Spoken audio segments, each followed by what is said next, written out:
Bonjour bien-aimés dans le Seigneur, je vous salue encore une fois au nom de Jésus-Christ.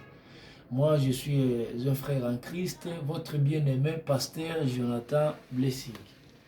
Je suis pasteur, je suis docteur de la parole, j'enseigne surtout l'eschatologie. L'eschatologie qui est un enseignement qui concerne surtout le temps de la fin, parce que eschatos signifie la fin, et logos qui signifie étude ou enseignement.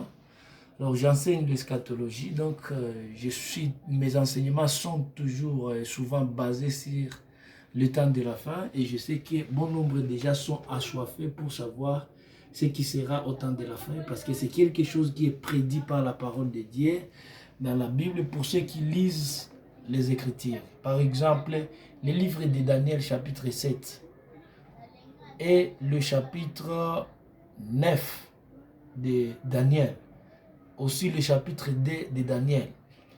Ces trois chapitres-là englobent les événements qui doivent avoir lieu, et certains ont déjà eu lieu dans ces temps de la fin. Et il y a d'autres qui sont en train de s'accomplir petit à petit.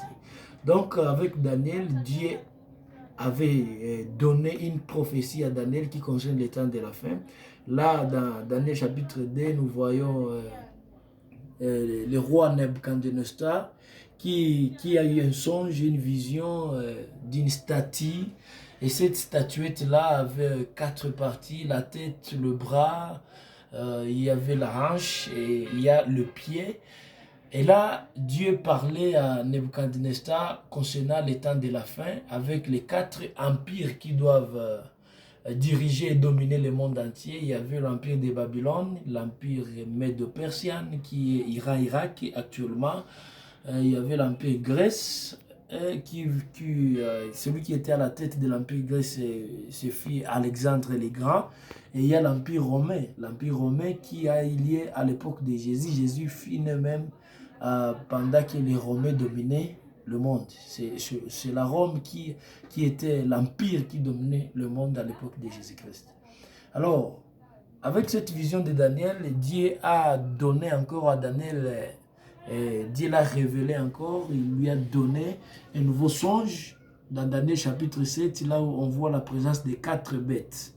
Il y a le lion, il y a l'ours, il y a le léopard et il y a le monstre fabuleux. Là, il parle encore de quatre puissances qui doivent dominer le monde.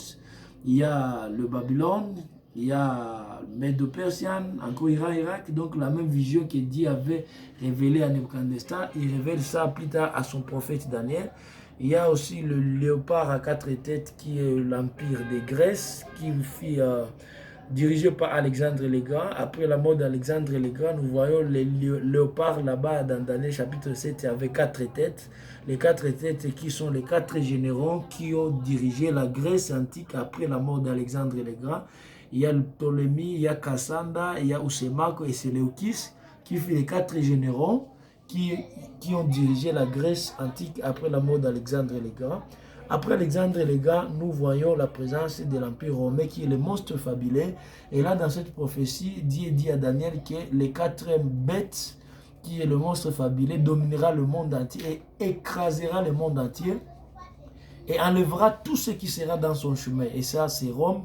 Rome qui a dominé le monde entier. Si tu t'opposes, si nous pouvons consulter un peu l'histoire de l'Église, une fois que tu t'opposes à Rome, on te tue, on t'élimine. On a éliminé tous les apôtres, tous les disciples de Dieu. Et là, nous voyons encore Apocalypse